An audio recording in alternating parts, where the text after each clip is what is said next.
Très heureuse de vous retrouver dans le cadre de cette édition de l'information sur My Media Prime Télévision. Mesdames et messieurs, bon après-midi et bienvenue. L'actualité de ce jeudi oblige, nous parlons dans ce journal des travaux de la deuxième session ordinaire dans les deux chambres du Parlement qui se poursuivent sans anicroche dans la ville de Yaoundé. Ce 27 juin 2023, l'hémicycle du Palais des Congrès de Yaoundé a servi de cadre aux travaux y relatifs. Marie-Rosine Kantonka. À l'Assemblée nationale, il était question d'épiloguer sur le projet régissant les garanties et le retrouverement des créances par les entités publiques bénéficiaires du privilège du Trésor. Le texte qui vient d'être adopté vise essentiellement à donner une base légale au privilège du Trésor qui est déjà accordé à certaines entités publiques. Donc les textes qui organisent ces entités publiques, voire autonome de crédit, l'Agence de régulation des télécoms, ces textes-là leur donnent déjà le privilège du Trésor. Mais ce privilège n'était pas organisé dans la loi. Par contre, dans la Chambre haute, le ministre de l'Économie, de la Planification et l'Aménagement du territoire, Alamine Ousmane May, était face à la femme au Sénat, notamment l'honorable Françoise Pouenet, sur les questions relatives au contrat de partenariat public-privé. Des clauses qui portent sur les pouvoirs de l'État dans l'exécution de la contrôle de la réalisation du contrat liant la personne publique au partenaire privé. Pour le droit de réponse, le patron de l'économie a rassuré les parlementaires sur les démarches du gouvernement. But I want to reassure you that measures to avoid. Je vais vous rassurer que toutes les mesures ont été prises pour apporter les clarifications sur les procédures qui ont été mises en œuvre par l'État entre le public et le privé afin de garantir un meilleur climat d'affaires.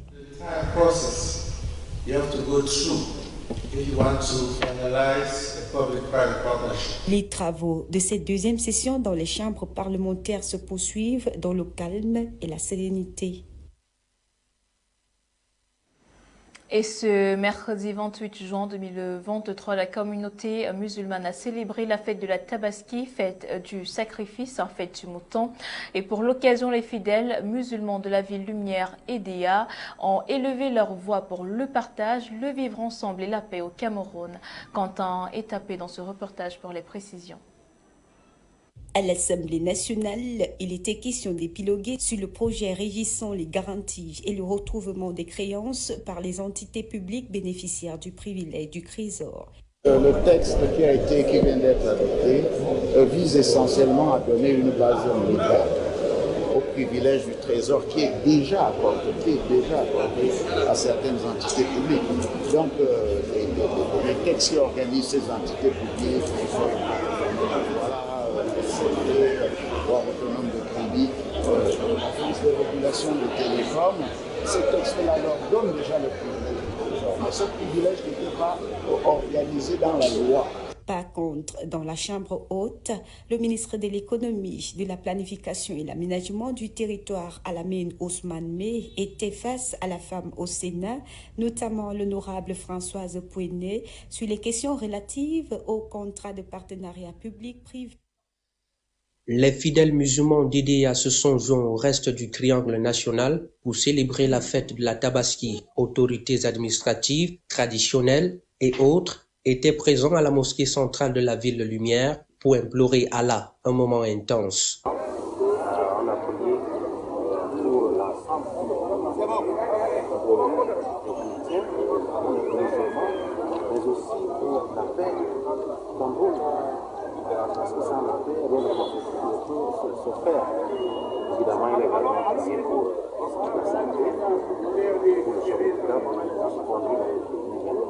Le fil conducteur de l'imam était axé sur l'urgence de la paix au Cameroun, une valeur très chère au chef de l'État, son Excellence Paul Biya. Allah donne la santé et longévité à notre président, son Excellence Paul Biya, ainsi qu'à sa famille, afin qu'il nous dirige dans la prospérité, la paix et l'unité nationale.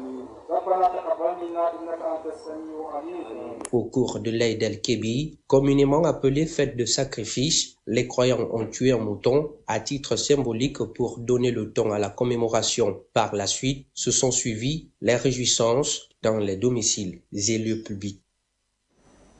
La fête de la Tabaski du sacrifice a été célébrée dans la ville de Bertoua ce mercredi sous une pluie battante qui n'a pas empêché les fidèles musulmans de braver les obstacles pour remercier Allah le Tout-Puissant. Jean-Didier Ndokman. C'est sur une pluie battante que les fidèles musulmans de la ville de Bertoua ont convergé en masse à la place du Sénagès pour la grande prière du jour sur le regard du gouverneur de l'Est Grégoire Vongo et son état-major. L'imam du jour, Aman de la grande mosquée de Bertoua, remercie le Dieu Tout-Puissant pour la paix au Cameroun. Il invite par ailleurs les fidèles musulmans à cultiver la paix et le vivre ensemble, cher au président de la République Paul Biya. Après le récital du Coran, vient l'immolation de la bête, symbole de la fête de la Tabaski, marquant ainsi la foi manifestée par Ibrahim pour le sacrifice de son fils Ismaël. La quintessence du message de l'imam, vous avez vu que c'est l'imam Aman. L'imam central, Oumarou Adam, étant à la Mecque, il est en train de faire il est en train de catapulter un autre milieu de l'islam. Alors c'est son second qu'il a valablement représenté. Il a parlé de la quintessence de son message, réside et résidera toujours sur la paix. Le même rituel sera repris dans les foyers et les ménages, où des bêtes seront immolées et partagées entre voisins, frères et amis. L'imam a beaucoup parlé pour la paix mondiale et la paix dans notre pays. Il a aussi prié pour les fidèles musulmans, les non-musulmans aussi, qui sont malades. Et il a aussi fait la prière sur nos parents qui sont décédés. En tout cas, oublié, il a marqué un passage qui m'a beaucoup marqué. Cette prière consiste à préserver notre président. Bien sûr, on est parti faire la prière. Très bien. On est revenu maintenant chez nous. On est en train de fêter. Et la fête que notre prophète a ordonnée pour Abraham. Et chaque croyant doit épouser sa mouton. Et c'est ça qu'on est en train de faire actuellement. Notons que la fête de la Tabaski, Aïd el-Kébir en arabe, intervient 40 jours environ après le jeûne du mois de Ramadan pour la purification optimale du fidèle musulman et fait partie des 5 piliers de l'islam. La ville de Tibati n'était pas en reste quant à cette célébration. Le message fort délivré par l'imam était celui de la paix et du vivre ensemble au Cameroun, à la grande mosquée de Tibati en présence de nombreuses autorités locales et administratives. Belmont Ziwa.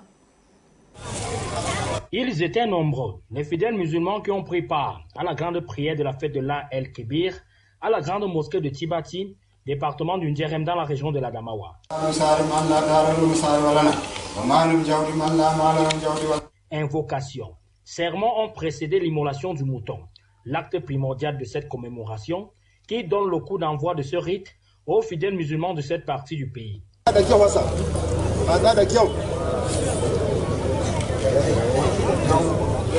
Occasion pour l'imam de la grande mosquée de Tibati, à Sanou, de prier pour la paix et le vivre ensemble au Cameroun.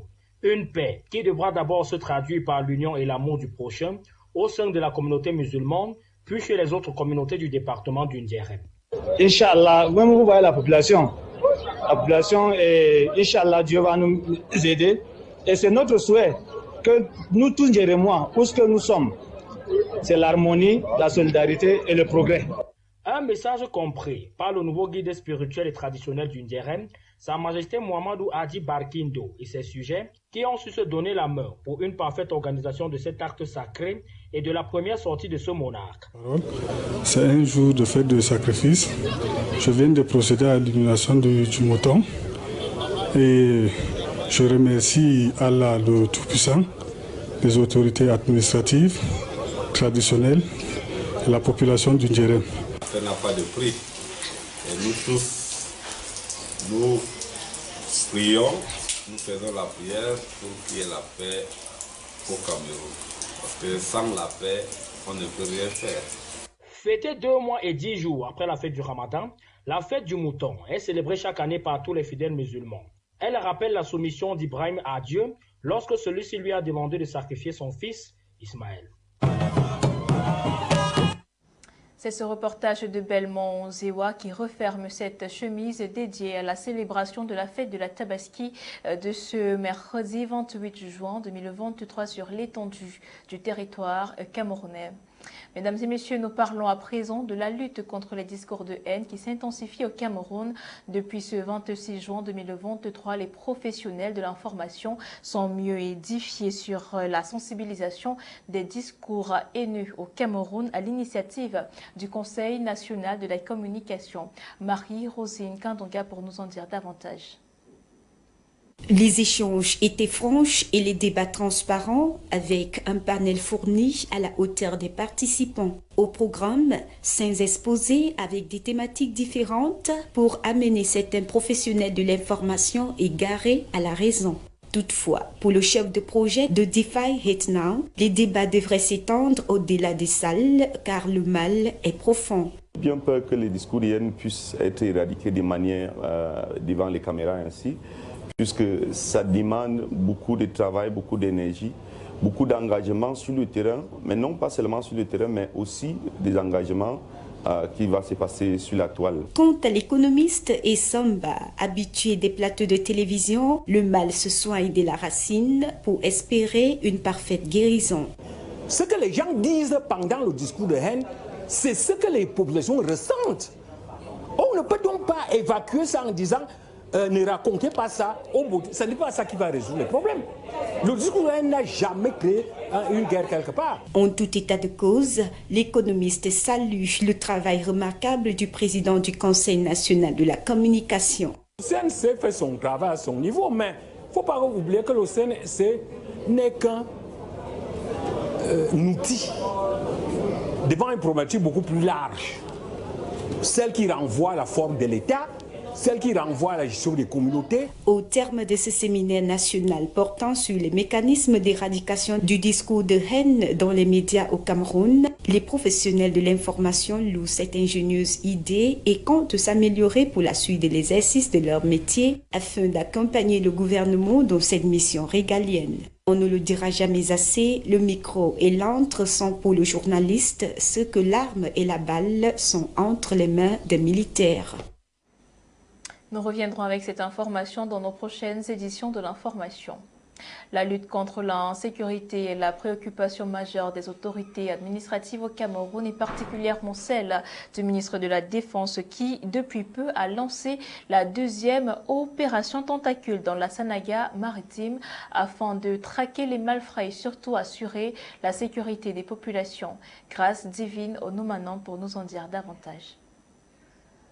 Dans la Sanaga maritime, la lutte contre le banditisme et la criminalité se poursuit avec la 2e opération Tentacule menée par la gendarmerie nationale qui n'a tardé de porter ses fruits. Pendant cette opération, les gendarmes perquisitionnent, fouillent ces villages qui ont servi de base arrière à ces malfrats et ont interpellé par la suite 309 personnes détentrices des objets compromettants tels que des hatches, des machettes, poignards, près de 8 kg de cannabis, des armes à feu, de fabrication artisanale, des pistolets automatiques, 309 motos non identifiées et bien d'autres. Les localités d'abord de Malimba, urbain, ont été visitées. Le ferme suisse, ce matin, c'était la localité de Saint-Palmier, dans la ville de Déa. Nous avons au total 369 personnes qui ont été interpellées, sans CNI 146. Un faux militaire interpellé avec tenue de la marine, 3 dealers avec des scellés. Parmi tout ce monde qu'on a interpellé, il y a 108 personnes qui ont été retenues pour exploitation approfondie. Sous haute instruction du secrétaire d'État auprès du ministre de la Défense en charge de la gendarmerie nationale, le colonel Jean Bobom est descendu sur le terrain pour évaluer cette opération de lutte contre la criminalité et encourager l'équipe en place. Les gendarmes se sont très bien comportés dans l'ensemble. Nous n'avons pas de cas d'indiscipline et nous avons mis hors état de nuit plusieurs malfrats qui fuient les zones urbaines pour venir se cacher dans les zones rurales et certaines localités ici à Idéa. Il a également profité de cette occasion pour sensibiliser les populations sur la disponibilité des numéros verts de la gendarmerie en cas d'urgence des populations au bonheur de ceux-ci. Je suis très content de cette activité. Cette opération va en bien où les populations et nos biens seront bien sécurisés. L'officier supérieur de la gendarmerie précise par ailleurs la continuité de cette opération qui se poursuivra jusqu'à nouvel ordre. Et en nécrologie, le professeur Woum Jean-Marie n'est plus. L'ancien ministre de la Culture et membre du Conseil constitutionnel a rendu l'âme ce mercredi 28 juin 2023 en Turquie. Il laisse derrière lui une grande histoire et surtout de grandes réalisations. Le Cameroun est en deuil et attristé depuis ce mercredi 28 juin 2023 suite au décès du professeur Bipoum Woum Jean-Marie à Istanbul, en Turquie, où il avait été évacué il y a quelques semaines. Ce dernier était membre du Conseil constitutionnel et président de la Chambre de conciliation et arbitrage du Comité national olympique et sportif du Cameroun. Professeur émérite de droit des universités du Cameroun et membre du Conseil constitutionnel, le professeur Bipoum Woum Jean-Marie a été ministre de la Culture, ministre de la Jeunesse et des Sports et ancien doyen de la faculté des sciences juridiques et politiques de l'université de Yaoundé 2 à Soie. C'est le 27 novembre 1992 que le professeur Jean-Marie entre au gouvernement comme ministre de la Culture. Après 4 années de fonction ministérielle et quitte le gouvernement le 19 septembre 1996 et reprend aussitôt ses enseignements de droit constitutionnel et de droit international, de même que ses responsabilités au département de droit public à la faculté des sciences juridiques et politiques de l'université de Yaoundé 2. En 2008, il devient membre de la chambre d'arbitrage de la Cour internationale de justice pour une période de 6 ans. Il est l'auteur de plusieurs ouvrages, dont celui portant sur le droit international africain, problèmes généraux, règlement des conflits en 1970. En 1986, il publie le dossier de publication scientifique de M. Bipoum Woum Jean-Marie qui compile toutes ses productions scientifiques. Et le nombre de déplacés internes constitués majoritairement de femmes et de filles se multiplie au Cameroun dans un contexte marqué par la crise anglophone qui perdure depuis 2016 aujourd'hui. Et c'est dans ce contexte que les journalistes et web-journalistes de la région de l'Ouest Cameroun ont été mieux outillés sur la promotion de la femme en contexte humanitaire, une initiative du ministère de la Promotion de la Femme et de la Famille. Marie-Rosine Gandonga, Fleur Kenyé pour les précisions. Certains n'arrivent pas à briser le silence, elles préfèrent mourir en silence. Selon la journaliste Clarence Yongo, 36 féminicides ont été enregistrés en 120 jours au Cameroun. Des chiffres fort évocateurs des violences dont sont victimes les femmes et pire en contexte humanitaire. D'après les chiffres évoqués par le ministère de la Promotion de la Femme et de la Famille à l'occasion de l'atelier de renforcement des capacités des journalistes de la région de l'Ouest tenu en début de semaine. Que les femmes déjà, les femmes et les filles, bien évidemment, soient conscientes, parce que certaines sont des victimes inconscientes, soient conscientes de ce qu'elles subissent parfois comme actes sont des violences qui sont pénalement répréhensibles, qu'elles sachent où pouvoir s'adresser. C'est ça qu'on va parler de dispositifs normatifs et institutionnels à travers lesquels les victimes ou alors les suivantes de ces violences peuvent recevoir justice. Bien évidemment, nous voulons aussi décourager les bourreaux et les potentiels bourreaux qui sachent ce qui les attend au cas où ils seraient rendus coupables de cela. Nous voulons aussi, bien évidemment, rassurer les populations de ce que l'arrivée des déplacés internes n'est que passagère. Axé sous 3 modules développés par les cadres de la délégation régionale du MINPROF Ouest, les hommes et femmes de médias ont été outillés sur l'arsenal juridique qui encadre la protection et la promotion des droits de la femme et de la fille, ainsi que le rôle à jouer par les journalistes pour contribuer à infléchir la courbe. Je suis encore davantage heureux parce que les exposants ont été des exposants de très haut niveau et les exposés nous ont permis donc de comprendre un ensemble de choses qu'il faudrait relever pour amplifier et tirer la tendance vers la baisse en matière de violence basée sur le genre. À noter que la région de l'Ouest au mois de juillet 2022 enregistrait plus de 800 000 déplacés internes, dont 11 091 dans le département de la Méfi. Une situation qui crée des fléaux comme la stigmatisation, l'intolérance, l'isolationnisme, une nouvelle forme d'extrémisme avec pour conséquence les mariages forcés, les grossesses précoces, les avortements, les viols et le travail forcé des enfants. L'espoir est donc que les journalistes aident à travers la sensibilisation à trouver des crochets pour le vivre ensemble et empêcher que les faiblesses ne soient utilisées comme raison pour maltraiter les personnes vulnérables. Et pour terminer, l'actualité africaine de ce jour nous conduit au Nigeria, où les fidèles musulmans ont eux aussi célébré la fête de la Tabaski ce mercredi.